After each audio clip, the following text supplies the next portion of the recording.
Have you heard of Rotlop Fan? Probably not.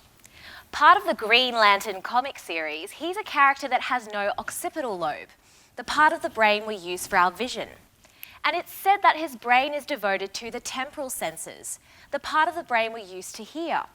Hence, he is known for his impeccable hearing and the ability to detect the sound of enemies from galaxies away.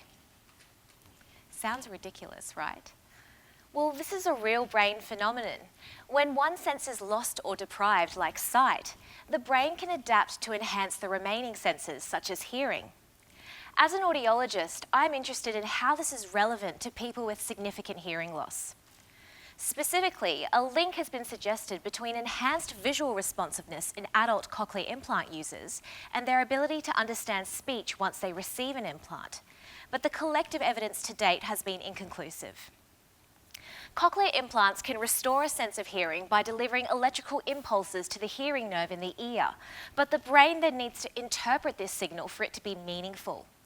This can be an effortful process, and current research still can't fully explain why some individuals don't hear as well as others. My research questions whether an answer could lie in the brain, which we know is fundamental to processing what we hear and integrating other sensory information such as visual cues. However, there have been limited studies in this area due to technical challenges in imaging the brain of cochlear implant users. I am using an emerging and compatible technique which uses light to measure brain activity. In a series of experiments, I'm seeking to understand what patterns of brain activity we'll observe in cochlear implant users and how this compares to typically hearing people. I want to examine how this relates to their functional speech understanding. So far, I'm observing differences not only between the two groups, but between people. And it's this type of brain-specific information that could one day help tailor rehabilitation programs in order to optimise outcomes for each individual. Ultimately, this research could help improve quality of life for those who struggle to communicate. And this is important, considering that by the year 2050, hearing loss is projected to affect 1 in every 4 Australians. This could be your family member, your friend, the person sitting next to you.